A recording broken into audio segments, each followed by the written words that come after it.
Competitive education 24 চ্যানেলে তোমাদের সবাইকে জানাই স্বাগতম। আজকে আমরা ফুড এসআই পিএসসি ক্লাস ডাব্লিউপির জন্য যে আমরা ম্যাথ ক্লাস করছিলাম তার আজকে আমরা ম্যাথ প্র্যাকটিস সেট নাম্বার 38 করছি। তো চলো আজকে ক্লাস শুরু করা যাক। দেখো আজকের প্রথম প্রশ্ন কি বলেছে। আজকের প্রথম প্রশ্ন বলেছে যে 28 ঘন্টায় সুজন নামের এক ব্যক্তি 500টি প্রদীপ তৈরি করতে পারে, আরো 14 ঘন্টা বেশি কাজ করলে কতগুলি প্রদীপ তৈরি করবে। দেখো 28 ঘন্টায়, তাহলে দেখো 28 ঘন্টায় 500টি তৈরি করে, এদিকে লিখছি 500টি, ওই নিয়মে এটা আমরা কমপ্লিট করবো। তাহলে 1 ঘন্টায় কতটি? 1 ঘন্টায় কম হবে 500/28, আরো 14 ঘন্টা বেশি কাজ করলে কি হবে? বেশি তৈরি হবে, তাহলে গুণ করবো। 28 সঙ্গে আরো 14 ঘন্টা বাড়িয়ে দাও, 28 প্লাস 14 করে দাও, 8 4 12, 2 আর 3 আর 4 42 পেলাম, তাহলে 42 দিয়ে গুণ করে দাও। ক্যালকুলেশন করো, 6 7 42, 4 7 28, 4 দিয়ে কাটো, দেখো তোমার 4 12 8 40, 4 5 20, 125 পেলাম। 125 কে 6 দিয়ে গুণ করো, 5 6 30, 0 3 রয়েছে, 6 72, আর আমাদের হাতে রয়েছে 73 74 75, 750 হলো। ঠিক আছে, এবার দেখো বলেছে যে কতগুলি বেশি প্রদীপ তৈরি করো। তাহলে আগে তৈরি করতো 500টি, এখন করছে 750টি, তাহলে 500টি এর থেকে বাদ দিয়ে দাও। বেশি তৈরি করবে হলো 250টি, যেটা অপশন নম্বর এ তে রয়েছে। 2 নম্বর কি বলেছে দেখো, একটি হেডফোন 270 টাকায় বিক্রি করলে 10% ক্ষতি হয়, হেডফোনটির ক্রয় মূল্য কত? মনে করো ক্রয় মূল্য সমান সমান 100 টাকা, 100% তো তাহলে বিক্রয় মূল্য সেলিং প্রাইস কত হবে? কস্ট প্রাইস যদি 100 টাকা, সেলিং প্রাইস 10% ক্ষতি, তাহলে সেলিং প্রাইস 90 টাকা। প্রশ্নে বলে দিয়েছে 270 টাকায় বিক্রি করা হয়েছে, তাহলে আমি বলতে পারি এই 90% বা 90 এর মানই কত? 270। তাহলে 1 ইউনিটের ভ্যালু বা 1% এর ভ্যালু 270/90, 0 0 কাটো, 9 দিয়ে কাটো, 3 9 27, তাহলে এর মান হলো 3। কি চেয়েছে? ক্রয় মূল্য মানে 100% এর মান বার করতে হবে। 100% ইকুয়াল টু, তাহলে 3 × 100 হয়ে যাবে, ইকুয়াল টু 300 হবে আমাদের অ্যান্সার।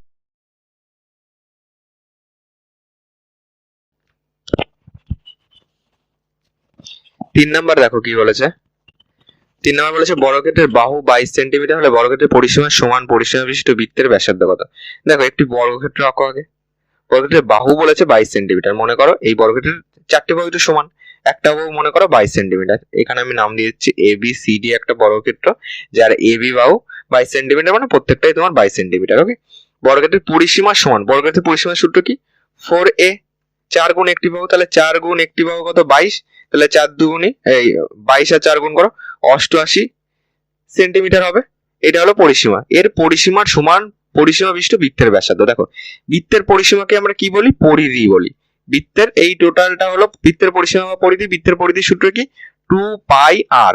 প্রশ্নে বলে দিয়েছে এই বর্গক্ষেত্রের পরিসীমা বৃত্তের পরিসীমা সমান হবে, তাহলে আমরা বলতে পারি 2πr এর মানই হলো 88 সেমি, ইকুয়াল টু লেখো 88। কি চেয়েছে? ব্যাসার্ধ। ব্যাসার্ধ মানে এইটুকু চেয়েছে,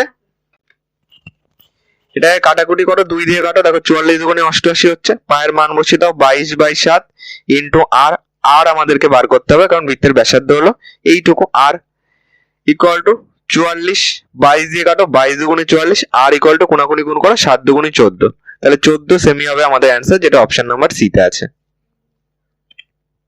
4 নম্বর দেখো কি বলেছে। 4 নম্বর বলেছে বার্ষিক 5% সরল সুদে 500 টাকা 6 বছর পর সুদ আসল কত হবে? আমরা কি জানি সরল সুদের ক্ষেত্রে? I equal to PTR/100। এবার দেখো 6 বছর পর সুদ আসল কত হবে, মানে অ্যামাউন্ট। সুদ আসল মানে মনে করবে অ্যামাউন্ট, যেখানে P প্লাস I দুটোই থাকবে, এটা আমাদেরকে চেয়েছে সুদ আসল। P কত? P হলো 500 টাকা। T কত? T 6 বছর, সুদের আর 5%, PTR/100 সমান সুদ। এবার ক্যালকুলেশন করো, কেটে দাও, এখানে পেলাম 5। ক্যালকুলেশন করো, 5 × 30, 30 কে যদি 5 দিয়ে গুণ করো 150 পেলাম। কি চেয়েছে? সুদ আসল। এর সঙ্গে আসলটা যোগ করে দাও, আসল 500 টাকা 150 সঙ্গে যোগ করে দাও, তাহলে 650 হবে আমাদের অ্যান্সার। দুটো যোগ করলে সুদ আসল হবে 650, option number B correct answer.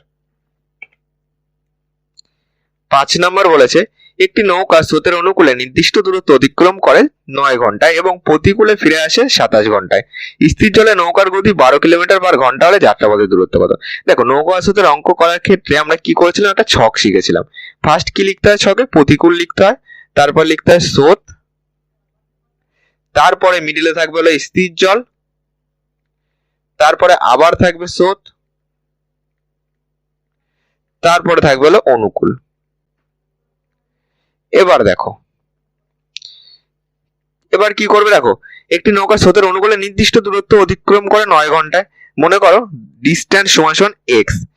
আমরা কি জানি? Distance equal to speed into time, আমরা এই যে ছকটা করলাম, এই ছকে আমাদেরকে স্পিড লিখতে হবে। ওকে, মানে গতিবেগটা লিখতে হবে। গতিবেগ মানে কি, ডিস্টেন্স সমান সমান যদি স্পিড ইনটু টাইম হয়, তাহলে স্পিড সমান সমান এই টিটা এপাশে চলে আসবে, মানে ডিস্টেন্স বাই টাইম হবে। ডিস্টেন্স কত, x কিলোমিটার, আর আমাদের টাইম কত, 9 ঘন্টায় অতিক্রম করছে অনুকূলে, তাহলে অনুকূলে তোমার গতিবেগ কত, x বাই টাইম কত 9, এইটা গেল। প্রতিকূলে ফিরে আসে 27 ঘন্টা, তাহলে প্রতিকূলে গতিবেগ কত, ডিস্টেন্স বাই টাইম কত 27। এবার দেখো স্থির জলে নৌকার গতিবেগ 12 কিলোমিটার পার ঘন্টা হলে যাত্রা পথের দূরত্ব কত। স্থির জলে এইখানে কত হয় 12। আমরা কি জানি, প্রতিকূল প্লাস অনুকূল যোগ করে 2 দিয়ে ভাগ করলে আমরা স্থির জল পাই, এইটুকু আমরা আগে শিখেছি। তাহলে প্রতিকূল প্লাস অনুকূল যোগ করো, এটাকে 2 দিয়ে ভাগ, নিচে 2 মানে 2 ওপাশে কোনাকুনি গুণ হয়ে যাবে, এটা সমান সমান তো স্থির জল মানে 12 পাবো, আর এই নিচে 2 ভাগ করতে হয়, তাহলে এটা ওপাশে গুণ হয়ে যাবে।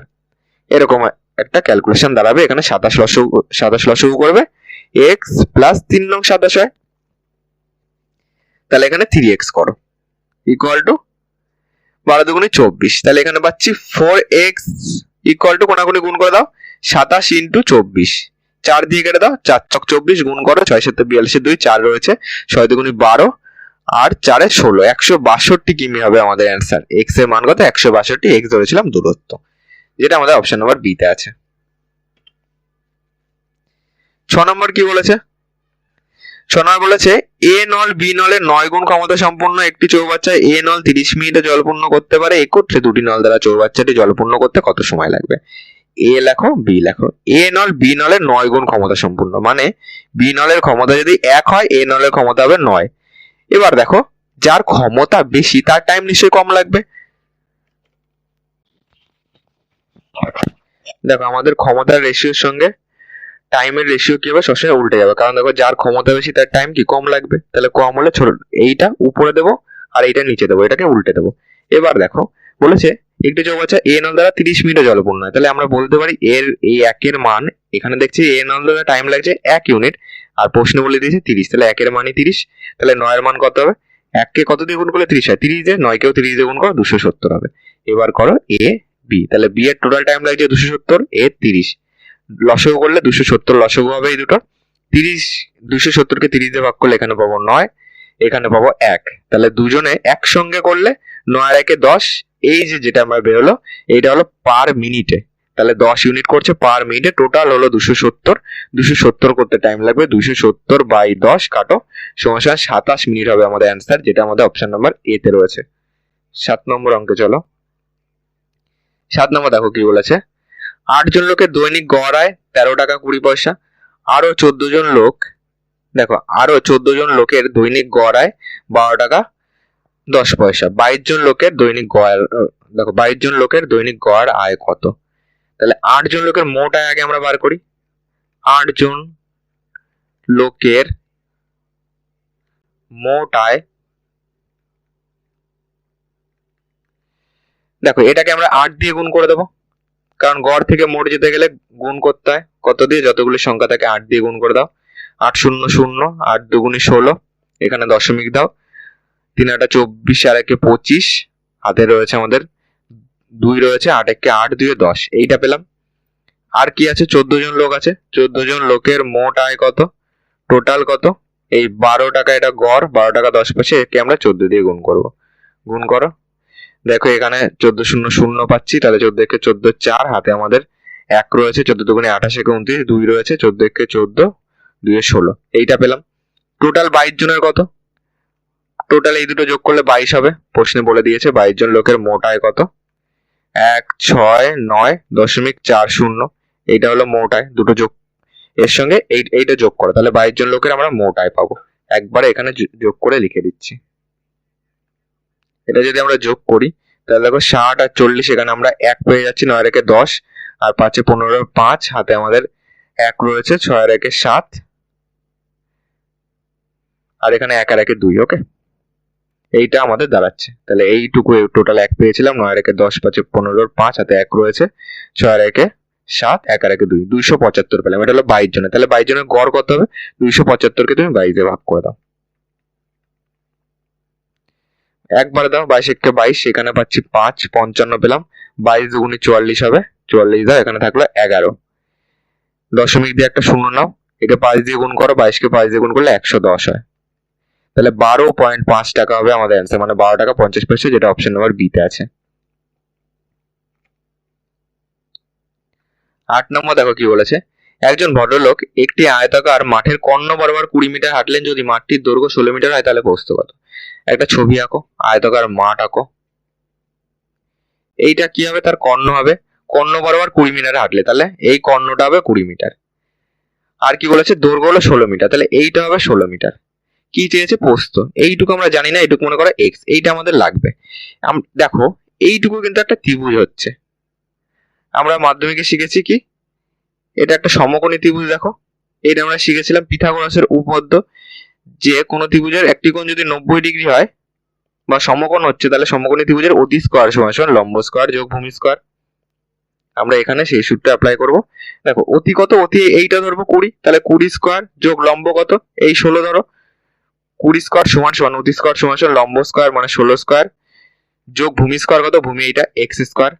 এবার দেখো, এবার ক্যালকুলেশন করো, দেখো মিলে যাবে। তাহলে এক্স স্কয়ার এটাকে উড়িয়ে লিখছি, প্লাস 16 স্কয়ার হলো 256 ইকুয়াল টু 20 স্কয়ার 400, ও পাশে জাস্ট ঘুরিয়ে লিখলাম। তাহলে এক্স সমান সমান রুট ওভার হয়ে যাবে, এই 400 আর 256 ও পাশে দিয়ে দাও, বিয়োগ হয়ে যাবে। তাহলে 400 থেকে 256 বাদ দাও, এখানে পাচ্ছি 6 4 10, সাথে 1 রয়েছে, 5 আর 1 6 4 10, 2 আর 1 3, 144 পেলাম। রুট ওভার 144 কেন দিলাম, দেখো এখানে এক্স স্কয়ার ছিল, ওটাকে ওপাশে দিয়ে দিলে রুট হয়ে গেল, তাহলে 144 কার স্কয়ার 12 স্কয়ার, তাহলে এখানে এক্স এর মান পেলাম 12। এক্স ই আমাদের বার করতে হতো, যেটা হলো তাহলে প্রস্থ কত, 12 মিটার, যেটা অপশন নাম্বার এ তে আছে। নেক্সট 9 নম্বর দেখো কি বলেছে, দুটি সংখ্যার যোগফল দেওয়া আছে 315 এবং গসাগু 35 হলে এরূপ কত জোড়া সংখ্যা হবে? এই ক্ষেত্রে কি করবে, এরকম অঙ্ক আসলে 315 কে ফার্স্ট গসাগু দিয়ে ভাগ করে দেবে।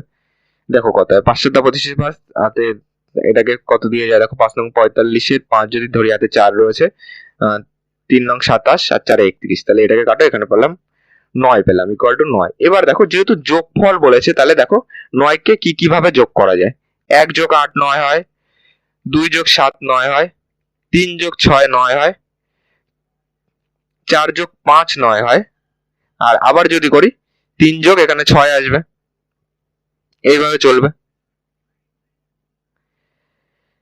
তাহলে এই কটা পাচ্ছি। এবার দেখো যেগুলির গসাগু 1 বা যেগুলি পরস্পর ভাগ যায় না বা পরস্পর মৌলিক সংখ্যা, সেগুলিকে আমরা নেব। ওকে, দেখো 1 আর 8 এইটা পরস্পর নেব, 2 7 এইটা নেব, 3 আর 6 দেখো এটা 3 আর 6 এটা কত দিয়ে যাচ্ছে, 3 দিয়ে কিন্তু যাচ্ছে, 3 1 3, 3 2 6, তাহলে এটা নেব না। 4 আর 5 এটা নেব, তাহলে কত জোড়া সংখ্যা সম্ভব, 3 জোড়া, যেটা অপশন নাম্বার ডি তে রয়েছে। এগুলি এইভাবে কমপ্লিট করবে।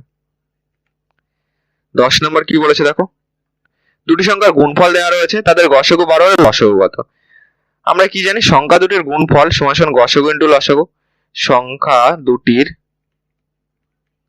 গুণফল ইকুয়াল টু গসাগু ইন্টু লসাগু।